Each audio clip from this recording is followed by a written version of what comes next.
This is my simple approach to preparing for Ramadan. In Ramadan, you have two main goals: to cut down your bad habits and to increase your good habits as a Muslim. Start with self-reflection. The first step to improvement is to be aware of your deficiencies. Nobody is perfect and we all have things that we need to work on. So begin by making a list of all of the bad habits that you have that you want to cut out of your life. Next to each bad habit, write down a solution to the habit. So let's say you listen to music. A solution would be to listen to the Qur'an instead, or to listen to podcasts. And do this for every single one of them. That's what you're going to focus on during Ramadan. By the way, to make things easier for you, I've made a Notion template that looks like this, and you can find it linked down in the description. It's free to use, and you can use this to plan your Ramadan whilst you're watching the video. Next up is physical preparation. Ramadan is obviously a spiritual month, but also it's physical. You're going to fast for 30 days, and that's going to take a toll on your body. It's going to change your stomach and your digestive system, so you need to be prepared. Now, what I've been doing is, over the last 2 months, I've been fasting every Monday and every Thursday over on my Instagram with my followers. So if you want to, you can join in with me and follow me. I'll set you reminders every single week. And the benefit of fasting Monday and Thursday is, firstly, it's a sunnah of Rasulullah sallallahu alaihi wasallam, and by fasting Monday and Thursday in the build-up to Ramadan, you're getting used to fasting. So when Ramadan begins, you won't find it difficult to go the whole day without eating or drinking. Aside from physical preparation, spiritual preparation is important too.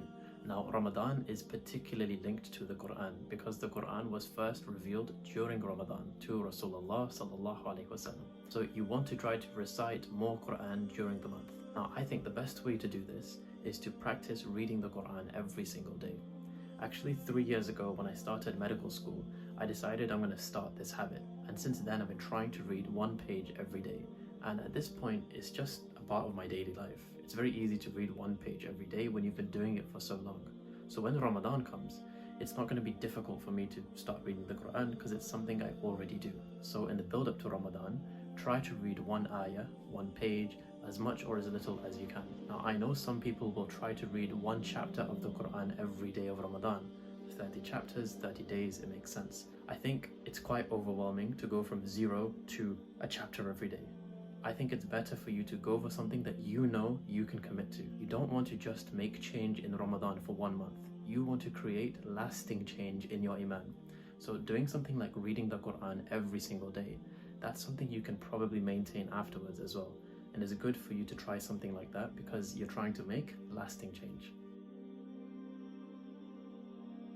For all of the students out there, balancing studying with Ramadan is very difficult, but I hope this can help you. Inna al-a'malu binniyat. This is a hadith from Sahih al-Bukhari. Indeed, actions are with intentions. Now, this is important. When you're studying during Ramadan, make sure that your intentions for your studying are attached to Islam and are for the greater good. I'm a med student and I'm practicing to be a doctor.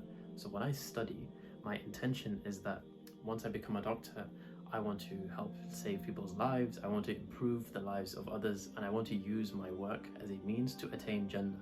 Now, that's a good intention and that's sincere, that's something that's in my heart. So when I'm studying during Ramadan, inshallah, Allah will reward me for my studying because I'm doing it for a good reason. So keep that in mind. Make sure your intentions are very clear before you start Ramadan, not just for your studying, but actually everything you do in that month.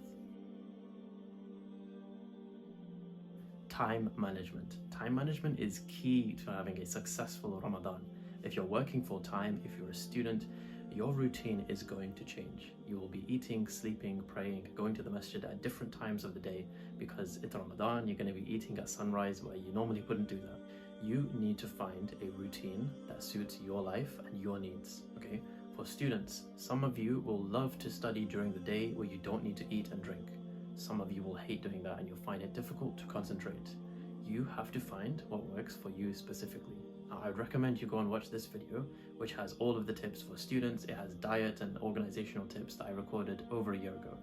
And this video, I actually watched myself to plan my own Ramadan and my own study schedule for this coming month. So I hope that helps. I hope this video gives you some guidance on how to prepare for Ramadan. I hope it makes it easier for you, And another reminder to use this Notion page. It's completely free. You can find it in the description, and it should help you prepare and give you this sort of guidance. Subscribe to the channel as well. It really helps. Assalamu alaikum.